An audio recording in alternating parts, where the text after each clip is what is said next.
part of Hutong area in Beijing locates a bamboo bicycle workshop. It is the first bamboo bicycle workshop in Beijing, opened since 2014, leading the trend of younger generation of the cycling enthusiasts. By the end of July 2015, more than 150 bamboo bikers have DIYed their bikes and put the uniqueness of younger generations thinking of themselves. David Wang, a young Chinese-American, founded the Bamboo Bicycle Beijing and became interested in the biking society.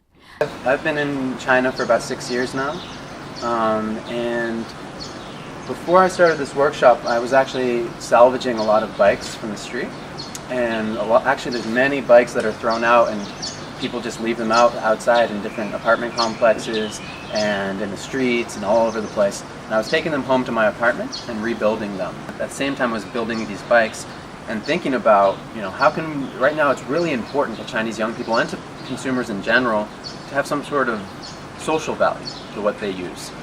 They want, especially for the younger generation, they're thinking, how does this item that I'm purchasing or that I'm making represent me and my values? And ask Chinese young people, 10 years from now, what do you expect in terms of mobility? And all of them said, I have to have a nice car.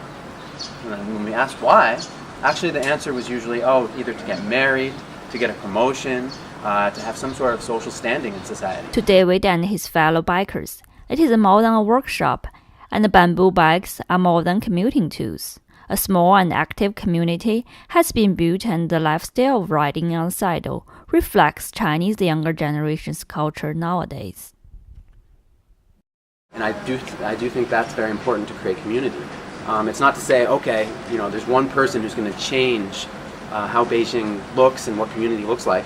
But if you have a lot of people who are very passionate about themselves and what they want to achieve for the world and society, that's how community gets started. I share David's perspective that kids should be proud of their transport, be proud of how they move. I'm always proud of how I move, and I love being on a bike, and I love showing off my bike, in particular my bamboo bike. Whether people are proud or not of their bikes, I think cycling is just a fantastic mode of transport anyway. And what I've noticed throughout the world, actually, in the last maybe 5 years, is picking up so much because of the whole movement towards a sustainable lifestyle. I don't see a better mode of transport.